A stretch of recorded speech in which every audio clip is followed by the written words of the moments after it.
continuons toujours à remercier le gouvernement provincial. Cette avenue était vraiment très délabrée. Parce qu'après le contournement, la route est très bonne. Si on doit relier cette avenue au contournement, en tout cas, les produits vivriers arriveront facilement. Nous voulons que cette avenue soit vraiment protégée.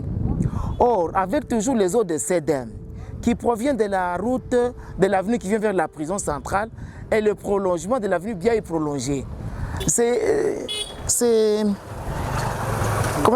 Ces eaux-là, avec le débit, risquent d'endommager l'avenue à partir même du croisement, l'avenue de la prison et l'avenue bien prolongée. Avec cette avenue Kassapa, nous risquons de connaître un sérieux problème. Il faut qu'on trouve des solutions à partir de là pour protéger cette avenue. Ça nous fera vraiment, ça va vraiment nous faire beaucoup de joie. Parce qu'il ne faudra pas qu'on fasse un travail 2 mois seulement après une année pluvieuse, qu'on commence à dire, qu'on commence à parloter. Et il y a des gens qui ne comprennent pas, qui risquent vraiment d'interpréter très mal, alors qu'il y a eu vraiment une bonne foi de la part du gouvernement provincial. C'est ça vraiment notre souci. En tout cas, il y a une conscience. Hein? Il y a une conscience professionnelle. Nous sentons une conscience professionnelle. Parce que quand ils viennent ici, ils sont là à 7h30. Il arrive des fois qu'ils partent même après les heures de service. Ils sont là. Pendant les saisons pluvieuses, par exemple, ils travaillent même les dimanches.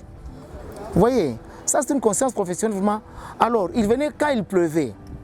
Ils venaient se rendre compte les débits des eaux et comment pallier à cette situation. Vraiment, ça c'est une entreprise qu'il faut encourager. Vraiment, si je connaissais leur PDG, et si j'avais même des connaissances avec le président, j'allais le proposer comme ministre des infrastructures, même au niveau national. Malheureusement, mes connaissances sont limitées.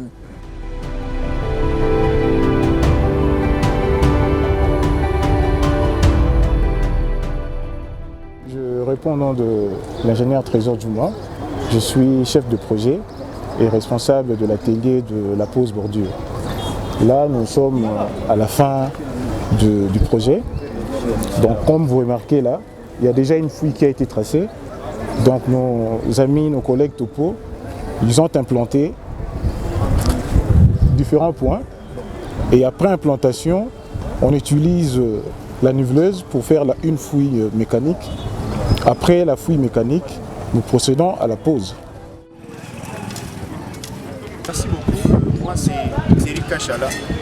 Je suis maçon à West Congo.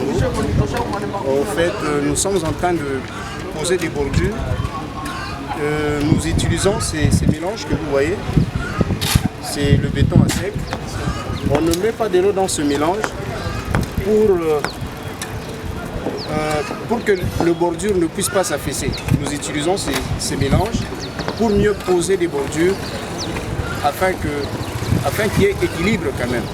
Afin qu'il y ait équilibre. Parce que si on ajoutait de l'eau, ça ne sera plus dans le même état que vous l'observez. Ça sera pâteux. Ça sera pâteux et c'est comme la bordure, elle pèse. Une bordure, je pense, elle doit avoir plus de 50 kg. Et une fois si nous mettons le béton pâteux, ça va s'affaisser facilement. Vu que nous avons déjà des côtes que la topographie nous a déjà données, ça sera un peu difficile de mieux poser des bordures. Voilà pourquoi nous utilisons ces mélanges à sec. Nous posons des bordures là, oui. Nous laissons de joints. Nous allons fermer ces joints avec le mortier. Oui, nous allons un mélange. Donc, nous allons fermer ces joints avec le mélange du sable et les ciments. Et nous ajoutons également de l'eau. Ça devient un mélange pâteux. On va fermer deux joints. Et juste après, nous allons maintenant prendre le béton pâteux. Oui. Nous allons mettre là derrière les bordures, ce que nous appelons les contre-équitages. Oui. C'est un peu ça. C'est ce qui permettra à ce que les bordures soient stables et ça ne va pas tomber même quand on mettra la couche de fondation et autre chose. C'est un peu ça.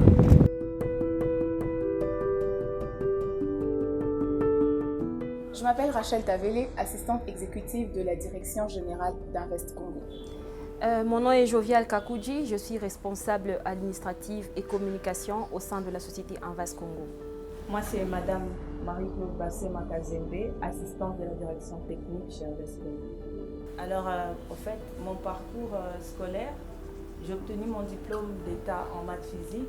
Je suis licenciée en mathématiques pure, option maths info. J'ai fini ici à l'université de Lubumbashi.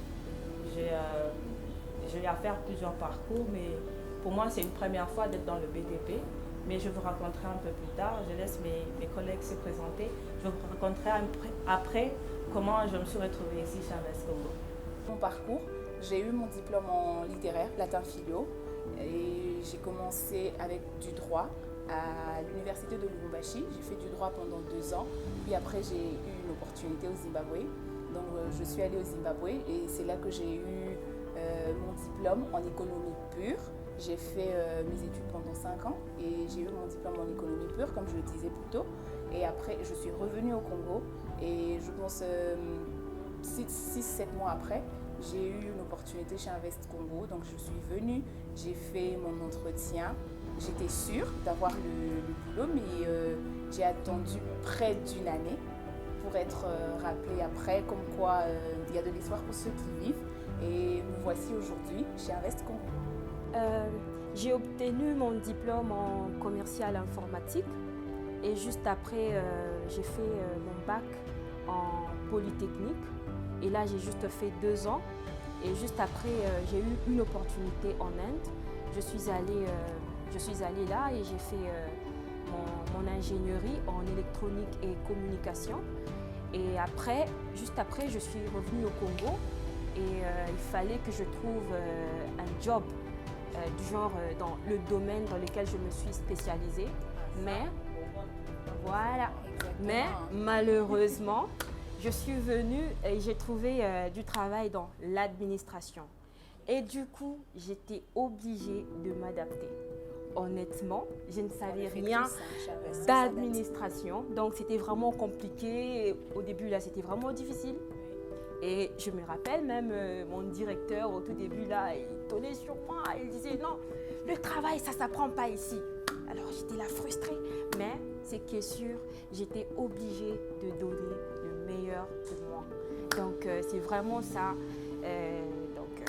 En donnant le meilleur de soi, c'est vrai que Madame Jodia, c'est celle que nous avons trouvée ici. Oui. Personnellement, en tout cas, je crois que c'est aussi votre Oui, Madame exactement. Oui. C'est la plus ancienne des dames qui soit ici, du Congo. Alors, nous l'avons trouvée. Je me souviens que c'est elle qui m'avait appelée avec une petite voix, Madame. Exactement. Vous êtes invitée à passer l'interview et tout. Moi de Elle même. me fixe l'heure, elle dit 17h.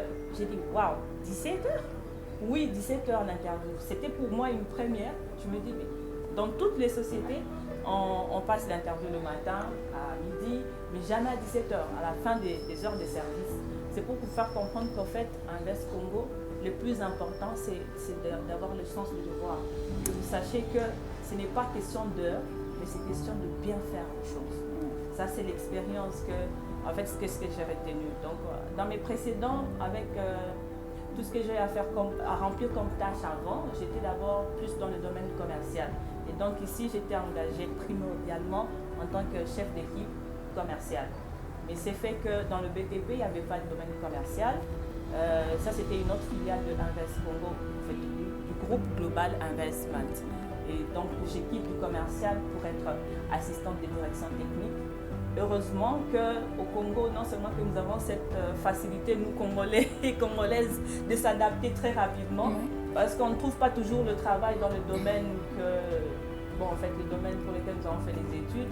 Comme je disais, je suis de formation mathématicienne et je me retrouve dans la technique BTP, s'il vous plaît. Ça fait qu'on s'adapte. Mais c'est intéressant, c'est vraiment agréable de connaître tout ça. C'est passionnant en fait, c'est un domaine à découvrir. Personnellement, comme mes collègues l'ont dit, je pense qu'on a eu à toutes s'adapter chez Invest, parce qu'en venant chez Invest, comme vous le remarquez si bien, c'est vraiment un domaine d'activité différent de tout ce que nous on a eu comme diplôme, de tout ce qu'on a fait, mais on apprend à s'adapter. Et la plupart de personnes pensent que le BTP c'est purement un domaine d'hommes, mais nous on se débrouille en tant que femmes, on se démarque. Vous pouvez voir sur nos chantiers, il y a des femmes qui conduisent des engins lourds et elles se démarquent même. il y a de celles qui sont plus fortes que, bon, je ne dirais pas plus fortes, mais plus efficaces. Exactement, qui sont plus efficaces que les différents hommes qui sont sur les autres engins, les autres machines.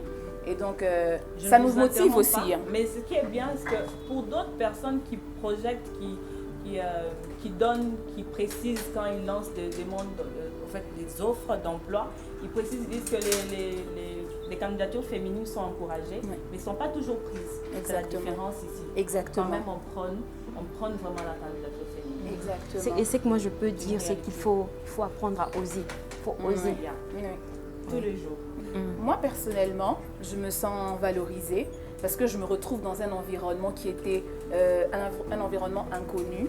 Mais à ce jour, je peux dire que je maîtrise la chose à 80%, ce qui veut dire que je ne l'ai pas fait seule. J'ai eu des supérieurs, j'ai eu des gens qui m'ont accompagnée et je peux vous assurer que chez Invest Congo, nous sommes épanouis, on se sent valorisés, la vie de tous compte. Et donc, il n'y a pas à se plaindre. Hein. Il n'y a vraiment pas à se plaindre dessus.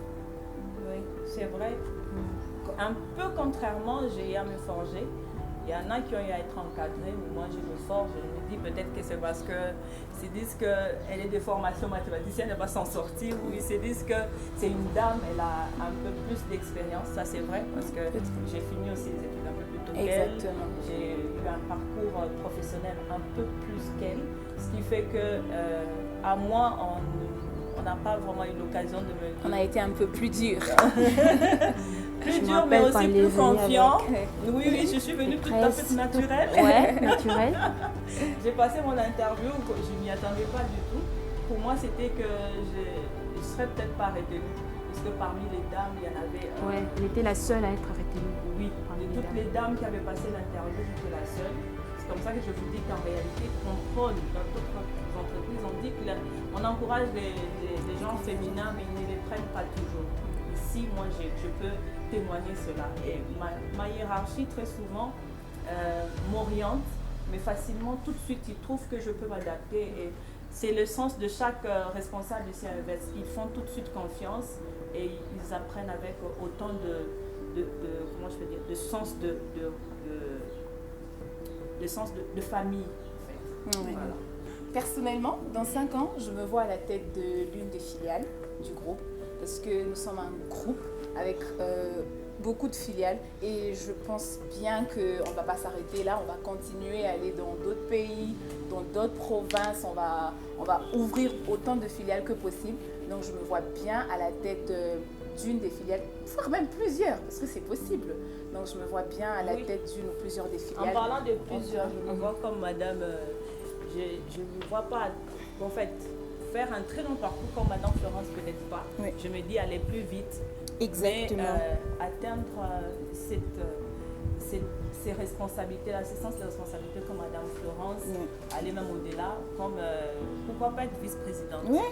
Oui. Ok. Vice-présidente. Exactement. Dans le groupe même. Exactement. Parce que c'est un groupe avec beaucoup de... Moi, en tout cas, diriger, c'est une passion. C'est une passion pour moi.